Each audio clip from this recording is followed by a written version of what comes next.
Welcome to Self-Care is My Job. We have Madison here joining us. Madison is a yoga instructor and an art therapist, and I'm so excited to hear about what she has been offering to the community.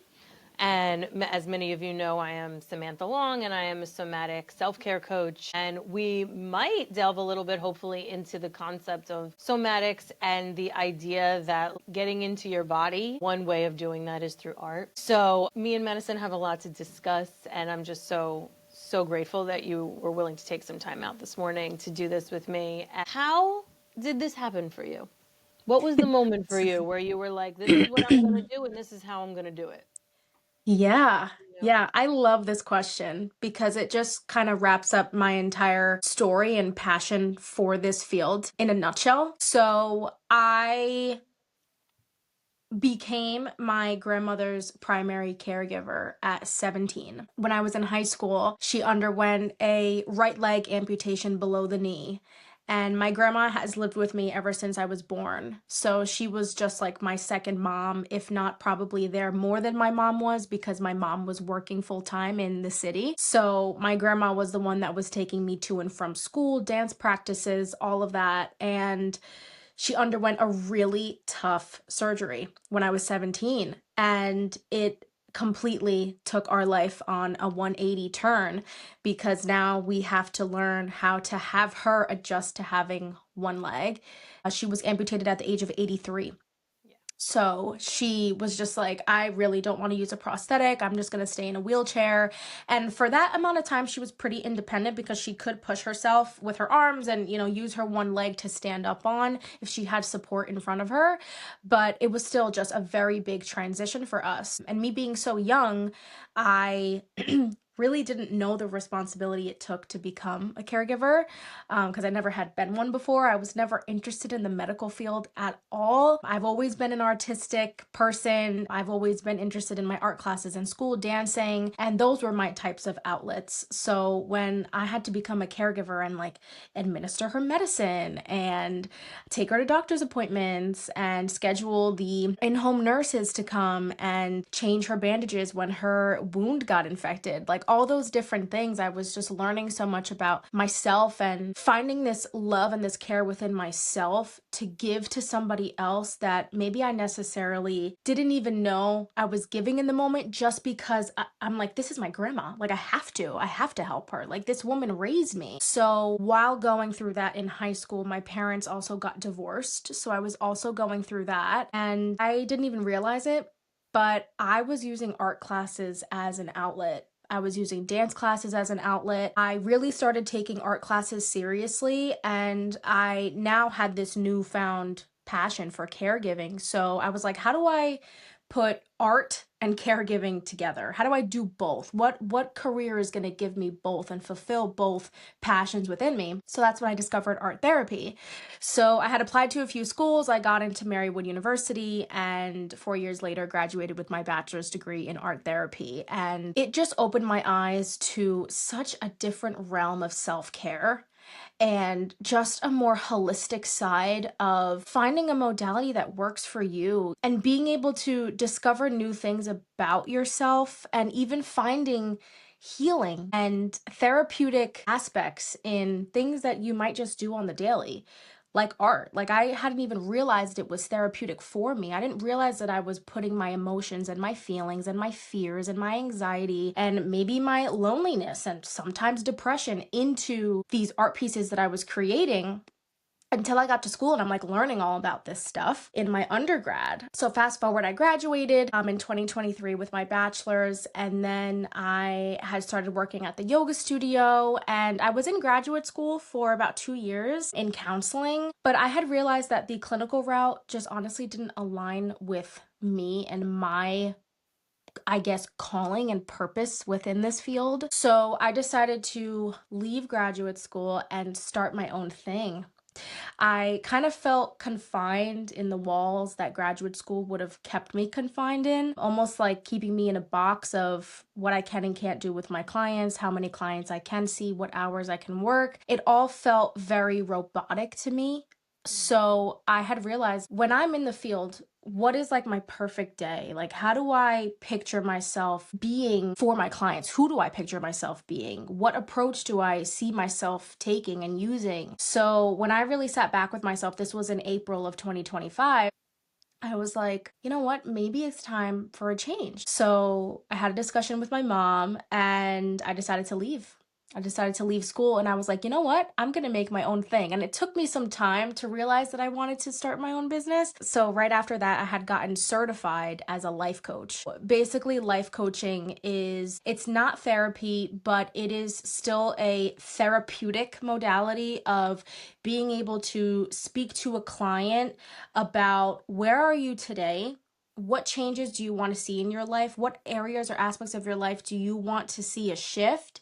And how can we get you there? What goals can we set? What intentions can we make? What small shifts or changes can we add into even just your daily routine to get you there?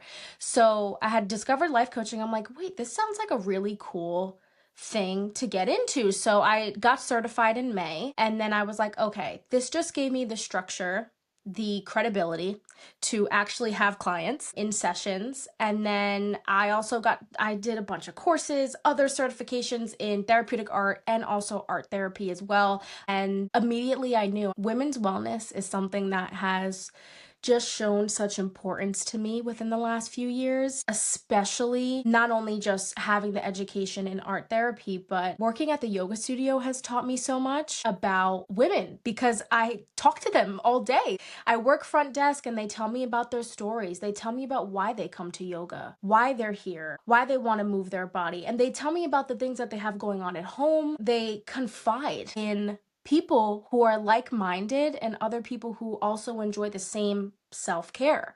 So I've created such a beautiful community at Yoga 6, and being able to just learn from other women who are older than me, wiser than me, and being able to just have those really meaningful conversations what just really inspired me to want to help women who either feel stuck, unmotivated, constantly are just giving of themselves. Either if you're a mother, you're a caregiver, you are a teacher, an educator, or even just a workaholic woman who's constantly just going and neglecting yourself. It's so important to just pause, slow down, and remember, wait, did I do something for me today? I did not forget anybody else, but maybe I forgot about me today. So just feeling so inspired by all these women that I've met and that I've spoken to has just really instilled, like, this is exactly what I want to do. This is who I want to serve. This is who I want to impact. And I love when women come to me and they're like, what is therapeutic art? And I'm like, oh my gosh, like, I'm so excited to tell you because this is what I do. This is what I love. I just love talking about it. And then I'll invite them to a workshop, and then they come to a workshop and they're like, whoa. They're like, I really thought that therapeutic art was just like for kids. Like, I thought that you just like worked with kids. I'm like, no, like, this is for anyone. This is for anybody who wants it. This is for anybody. And even if you say, because I get this a lot, I don't have an artistic bone in my body. I can't draw a circle. I can't draw a straight line. It's not about that. That's the beauty of it. Because what I say to all of my clients before they onboard with me, either one-on-one sessions or workshops, it's always about the process and not the product. It's about the process, the actual art making, the selection of whatever images you're going to use, whatever colors, whatever mediums call to you today, what feelings, what emotions, what thoughts are coming up as you're creating. So much more important than the end result, what you come up with, you know? So when I say that, it's almost like a weight comes off of their shoulders and they're like, oh, okay. So like maybe that really doesn't matter. Maybe I can kind of hush that inner critic for a second, put aside that perfectionist, because I know a lot of women that are perfectionists and, want anything they work on to be perfect. It allows you to just let go. It allows you to get messy.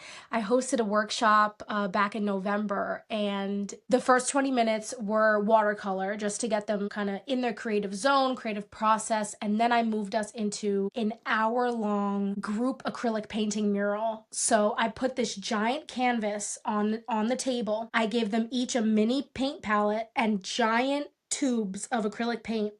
And I'm like, go for it. get messy. And it was like 6 women, and they're all just standing around this giant canvas, and they're just splattering paint and mixing it with their hands and brushes and palette knives. And I have never seen something so beautiful. Like, it was the coolest experience because I'm just watching these women and I'm like, all of them are releasing right now. They are letting go with creativity, with moving their body. They were walking around, dancing around. We had music on. They're throwing the paint, they're feeling it. It's a sensory experience, a tactile experience. And it was just so rewarding to hear their feedback at the end and just to hear them say, Madison, I haven't let go like that in so long. I don't remember the last time I gave myself a moment to just like play and be free and just do something out of the sake of just doing it, just to release and gain clarity through creativity. You gain clarity through it. It doesn't matter what you have, it doesn't matter your background. As long as you just come with an open mind, it will be fulfilling for you. Beautiful. Well, first of all, I want to congratulate you for listening to yourself. It's so hard to do that. It's so hard to do that, especially when you're having that moment, like, for example, with your career professionally, where it tends to be a very binary, like, situation where there are like rules of what you're supposed to do. I mean, like, frankly, everything has arbitrary rules that have been placed Right, on it. Like, right. we can look at every aspect of our lives and find these arbitrary, made up rules that we're just following for no fucking reason. But anyway, doing that, like having that moment where you literally are like, ah, like something needs to shift here. I mean, I'm in it. I'm laughing at myself right now because I'm like, I'm in it right now. Like, I'm having that moment right now. And then I'm laughing at myself because I'm like, Sam, you have that like every 3 months, you know? Yes. And the reality is that, and I was just talking about it with another artist friend about this just the other day, where again, we are put into these boxes and taught these very binary rules, that being one of them, that you can't deviate, that either this is exactly what you're supposed to be doing, you need to stay the path, you can't, you're flaky if you change course, whatever it might be. So Right. again, like, I want to congratulate you for listening to your body, listening to your intuition, Thank you. and going outside of the lines, Yeah. pun intended. Yes. Um, because and actually it, segues perfectly into everything else you were saying. You're going outside the lines when you're practicing things like this, when you're practicing art therapy, when you're allowing yourself to be creative, not meaning that you're going to be good at it or that it's going to be pretty or that it's going to come out perfect, just allowing yourself to be creative. Like, think about, I don't know, the example that's coming up is like when you have an idea about something and the second thought always comes in, right? Like, it's like, ooh, you have that idea. Ooh, what about it? What do we do then? And then the second thought comes in and is like, well, that's fucking stupid. Or nobody's going to do that. Or somebody's done that already. Like, or whatever it is. And I just know, like, if I have this experience regularly, I know more than just me have that experience. So my point is, we have to actually practice leaning into that ooh moment. We're not going, it's not going to come as, yeah, it's going to feel hard. And that's why people are going to say things like, I don't have a creative bone in my body. Like, I am so not an artist. I was that person. And I, as a child, and now again, would sing and write my heart out as a child. That was put on a shelf pretty early on, actually, because I got zero positive reinforcement around either one of those sort of natural tendencies and skills that I had. When that happens and those type of skills and those type of experiences are not prioritized, well, you lose it. It's like a use it or lose it type of situation. You lose connection to it, so you have to practice it. And so you practice it in settings like with Madison, where you can go, I'm going to just make marks, like you said, and let it be so imperfect and so random and so not, and so pointless. And you were talking about a release that's happening. So as we know, right, our students, our clients, they can have very profound releases in these type of environments, or it can be very subtle where it's sort of under the surface. The reason though that I bring this up, by the way, is because what we see online are a lot of cathartic experiences because they're really good for the gram. You're seeing the videos on Instagram, on TikTok, or whatever of the breathwork sessions where people are having like these huge, scary releases, Yeah. right? And not only can that be intimidating for a person to look at and think that might be what happens to them, but it's also not common. It's not the average experience because mostly what's happening, and again, not that in a therapeutic art environment you couldn't have like a very cathartic, profound release. Not that in literally a yoga class you could have a very profound, cathartic release. I've done it, it happened to me. But also, it's worth prioritizing these things because what's happening is that you have this under the surface sort of cumulative practice that's happening where you are releasing connection to perfection and you are releasing the hold that like this very binary black and white world has on you little by little by little so that your physiology can actually catch up with that where it doesn't feel so unnatural to be creative. Yes. One more example that I'll give, and then I would love to know what you feel about all that, is one of the things that I'm going to be offering very, very soon is somatic movement and dance. There is a completion happening of one of my many trainings as well. And this is something that I've been practicing as far as whether it's somatic movement or ecstatic dance. Now, do I love to dance? Sure. I was like a club kid. Like, I love to dance. Especially my ADHD brain, right? Like, put that EDM on and I'm like, in, right? And that's a Yes. whole nother thing that we can talk about. But point being is that when I started to take these type of classes in a slightly more structured, guided, setting, and some of it is guided and some of it is very much totally random and unguided. It feels unnatural. You're in a room with women or men that you may or may not know, and it might feel unnatural or awkward to make movements that you're being guided to do, or, and this goes for a yoga class too, even, or do movements and dancing, you know, ecstatically or sporadically or in a totally unstructured way that are sort of the practice of like bodifying like the music or your experience, right? Like just letting something come out of you. That could not only be awkward and feeling unnatural, but nerve-wracking to a Oh person. yeah. And and I experienced it too. Like I want to like always like speak truth, right? Like I don't ever want people to be like, "Oh, well that just, always must have felt so."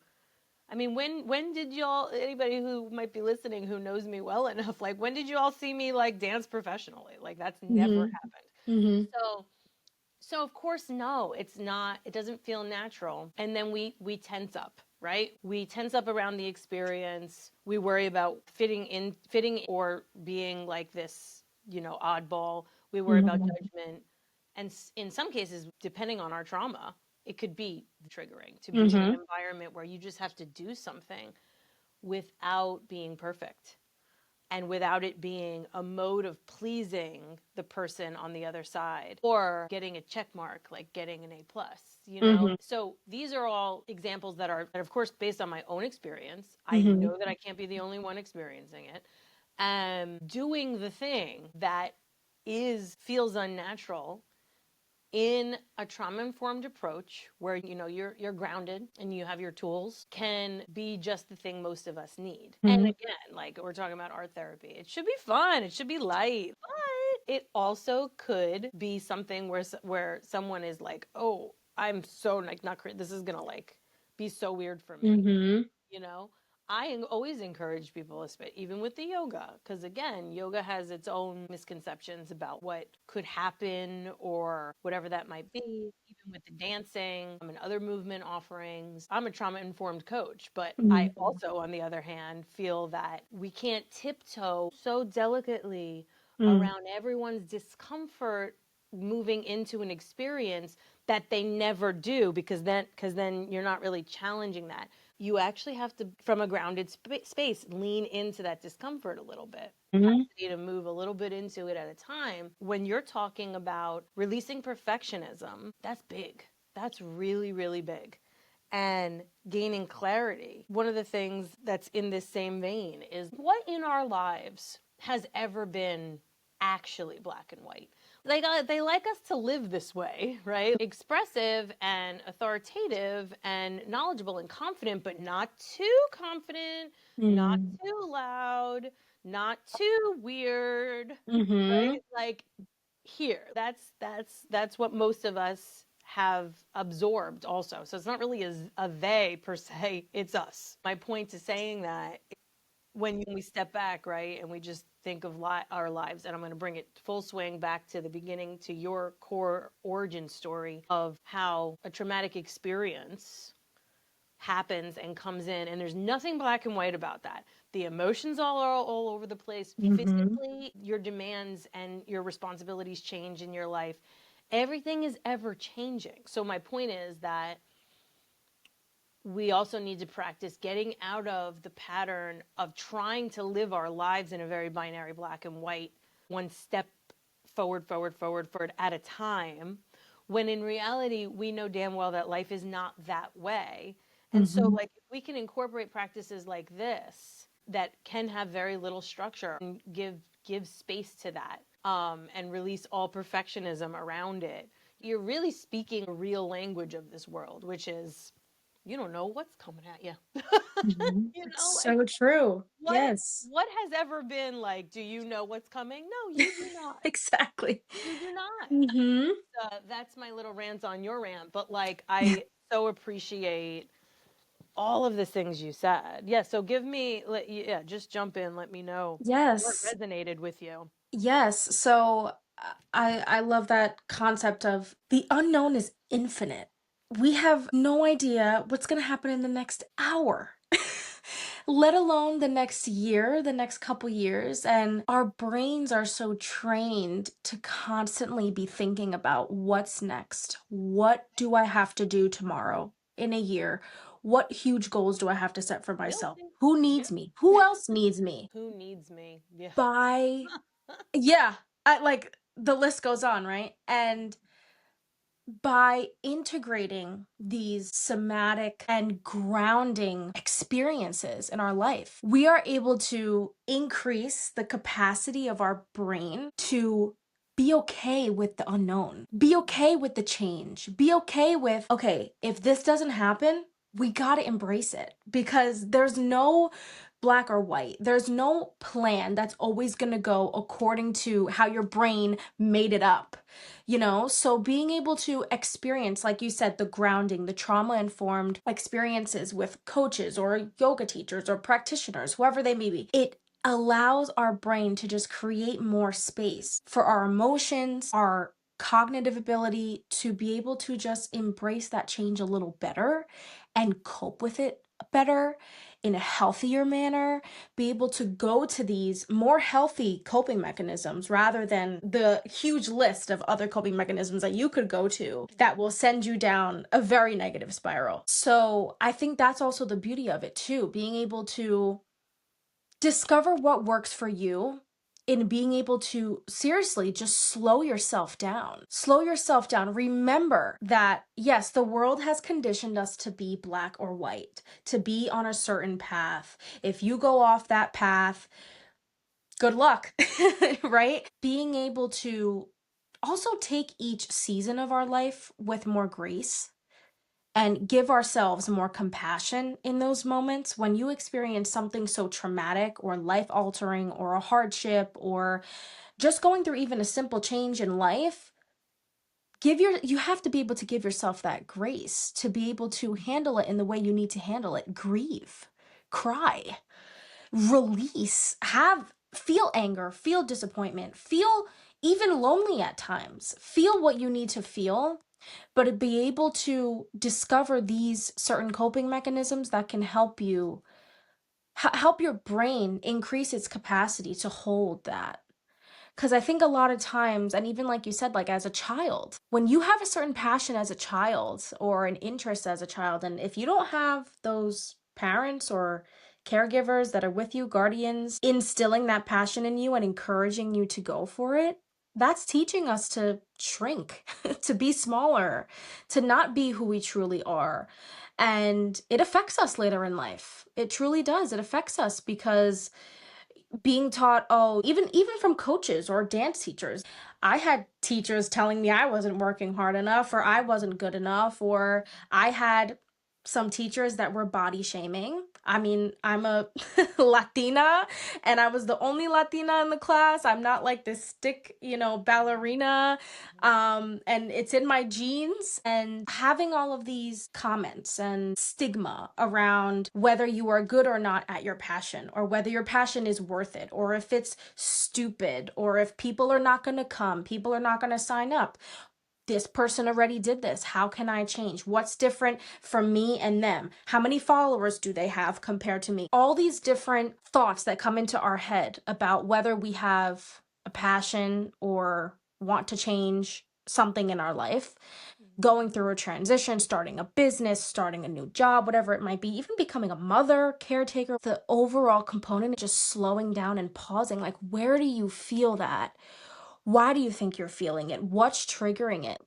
Expanding that capacity to also be more aware of yourself, aware of when these thoughts come up, why they're coming up, what triggers you, and being able to attend more spaces that will hold that for you.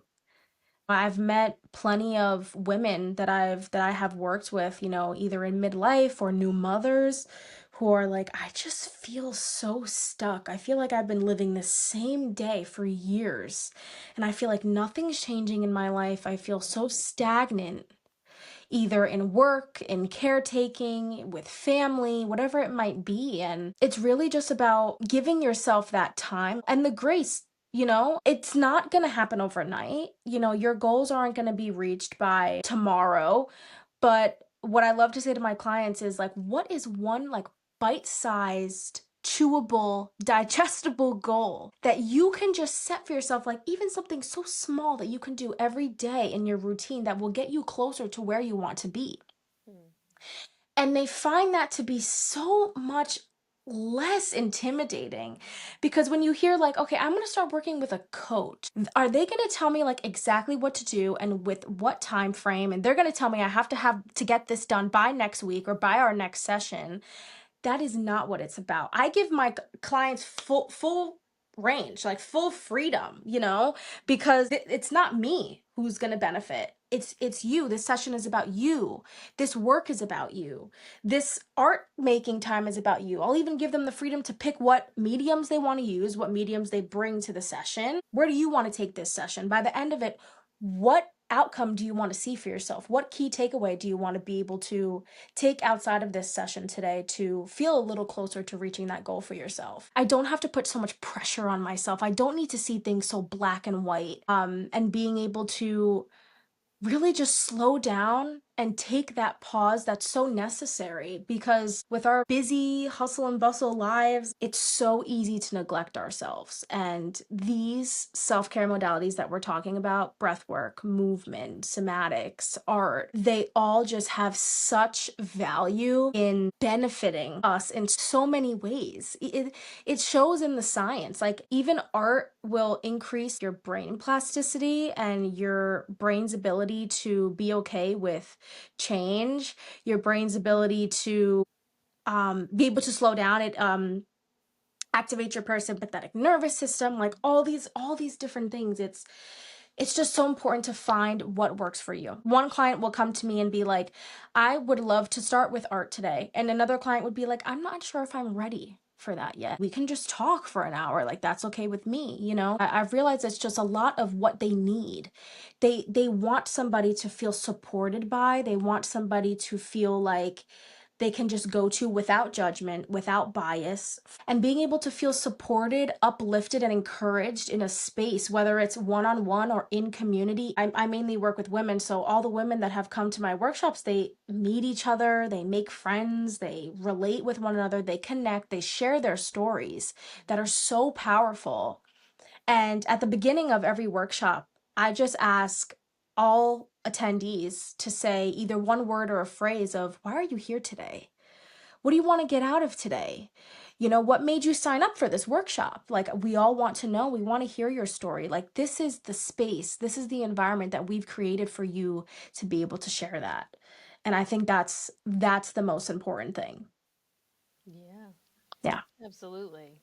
Um, Community and connection is literally, again, you mentioned the science, which you're speaking my language because everybody knows I'm a huge nervous system physiology geek. One of the biggest like aha moments that I had in all of my research and trainings and everything was when I researched the vagus nerve and Mm, its connection to social engagement, mm, where you can downregulate into your parasympathetic and your vagus nerve is stimulated based on potentially engaging with someone and noticing the tone of their voice or the expression on their face mm, and engaging, and you feel seen and heard and recognized, or the opposite, in which case you would have the opposite response. You would be activated and your fight or mm, flight would mm, potentially be triggered. So I bring in the science because it's my favorite, but to back up and support that concept of doing this in community.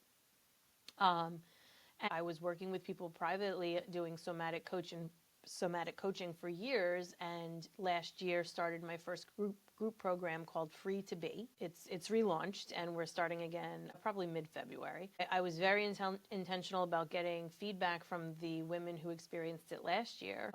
And one of the things that everyone said was the most important piece was being together, connecting with each other, doing it as a group and as a team. Now, what's interesting is that I have experienced many, current or even like prospective clients who are hesitant to do that because they have a reaction to being with other women and mm, sharing vulnerably with other people in general, right? mm, So the only thing I was going to say in relation to that is that we all, again, you were just talking about it, we all just really need and want to be seen and heard and validated and recognized. It makes all of the difference. But we have collectively some barriers to that. mm. And one of the, it's almost like I could see it, like, because that's how my brain works. Like I could see like the layers, right?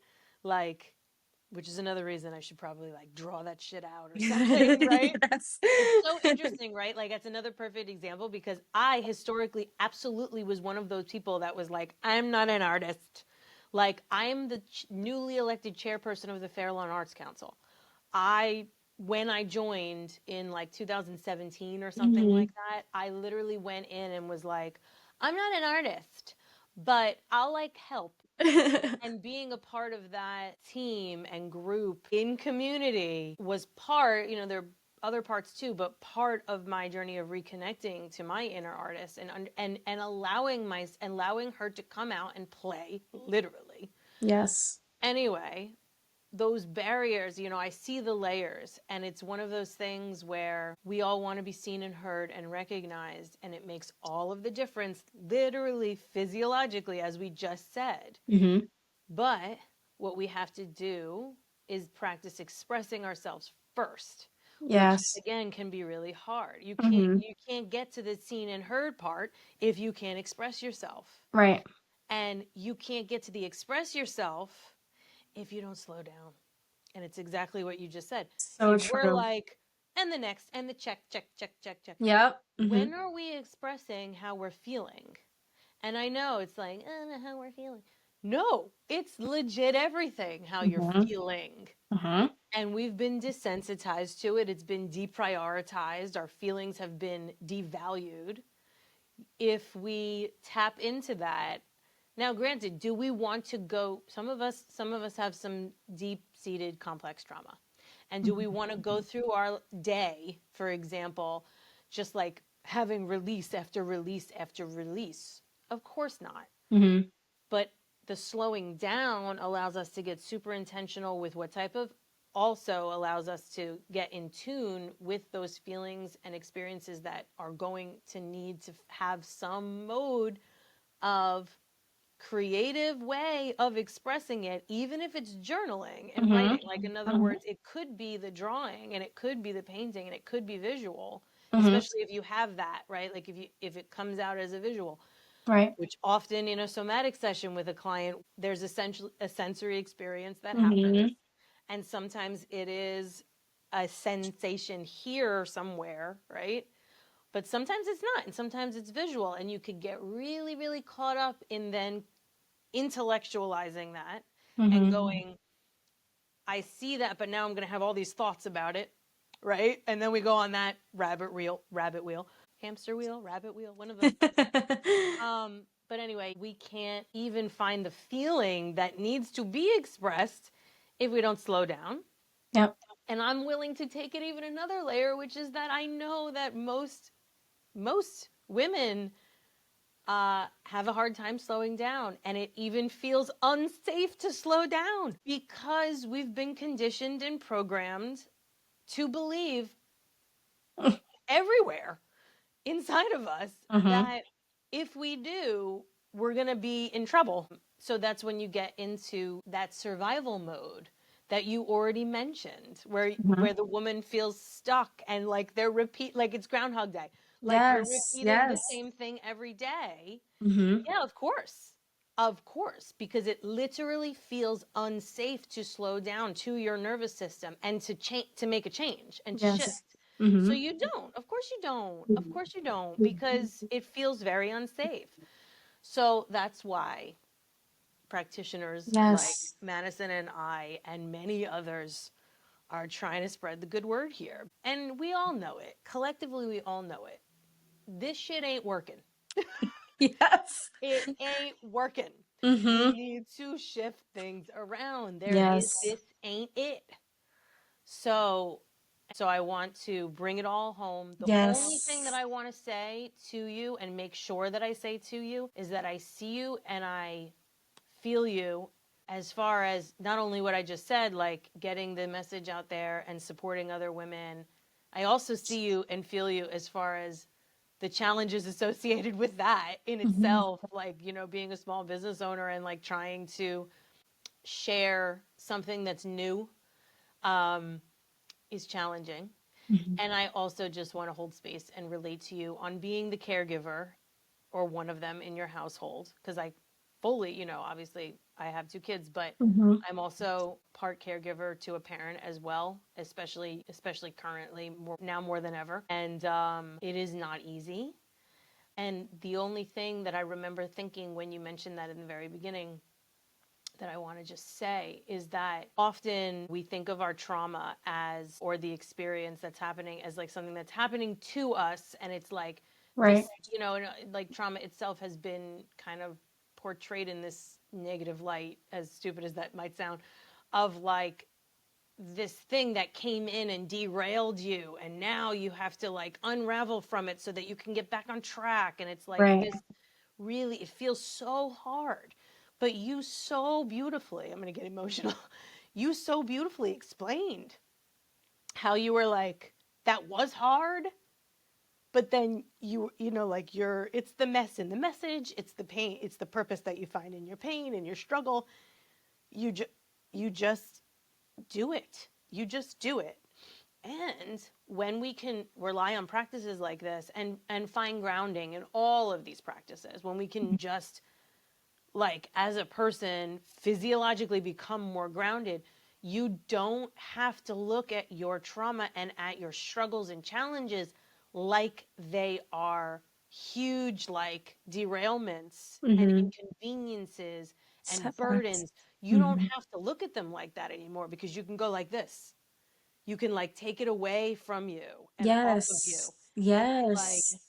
oh, okay. So, like, Mhm. what are we going to do about this? And how can I grow from this? Mhm. Instead of, I mean, like, I laugh at myself all the time because I have that exact experience, like I said, like once a day, you know, and it's like this whole existential, like, how can I grow? But that's why I do shit like this, because the reality is that part of me was suppressed for so long Mhm. because that part of me was like, that's too much. And so that's why we're having these exact Yes. conversations now, because Mhm. they have to be had. We all Of know course. it's Of got to come out. course. They are so important. And Samantha, I want to just thank you so much for having me here today. And I appreciate you for seeing and hearing me today.